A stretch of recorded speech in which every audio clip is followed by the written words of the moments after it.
लोकसभा चुनाव 2024 से पहले इलेक्टोरल बॉन्ड का मुद्दा खूब चर्चा में रहा और इसको लेकर खूब राजनीतिक बयानबाजी और सत्ता और विपक्ष वार पलटवार देखने को मिला। लेकिन चुनाव के बाद एक बार फिर इलेक्टोरल बॉन्ड का मुद्दा चर्चा में आने वाला है। दरअसल सुप्रीम कोर्ट इससे जुड़े मामले पर 22 जुलाई को सुनवाई करेगा। इलेक्टोरल बॉन्ड के जरिए राजनीतिक पार्टियों को उद्योग जगत से मिले चंदे की एसआईटी जांच कराने की मांग की गई है, जिसको लेकर सुप्रीम कोर्ट सुनवाई करने को तैयार हो गया है।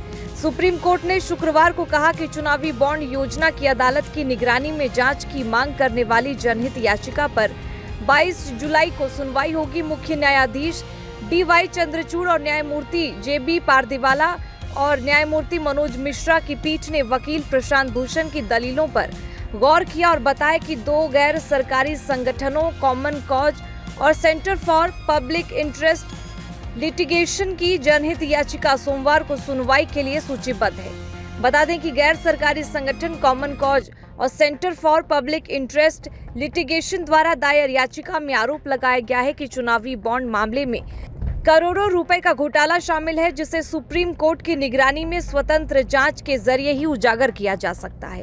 सुप्रीम कोर्ट की निगरानी वाली एसआईटी से जांच की मांग की गई है। याचिका में कहा गया है कि राजनीतिक दलों, कॉरपोरेट्स, लोक सेवकों और सरकार के तहत काम करने वाले अन्य लोगों के बीच पारस्परिक लाभ की व्यवस्था का संकेत देता है। घोटाले के आकार को 16,500 करोड़ के आंकड़े से नहीं आंका जाना चाहिए, जो कि चुनावी बॉन्ड जारी करने वाले सभी राजनीतिक दलों द्वारा एकत्र किया गया धन है।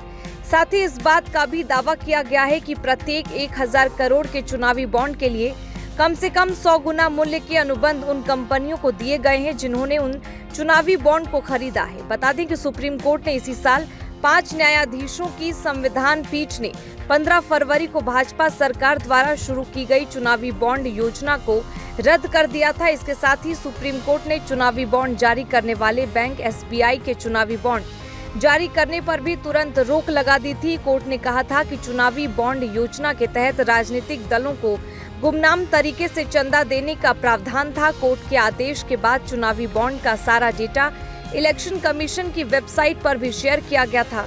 बता दें कि 2 जनवरी 2018 को सरकार द्वारा अधिसूचित चुनावी बॉन्ड योजना को राजनीतिक फंडिंग में पारदर्शिता लाने के लिए राजनीतिक दलों को दिए जाने वाले नगद दान के विकल्प के रूप में पेश किया गया था। फिलहाल इस खबर में बस इतना ही, लेकिन देश और दुनिया से जुड़े तमाम अपडेट्स के लिए बने रही वाइड न्यूज हिंदी के साथ।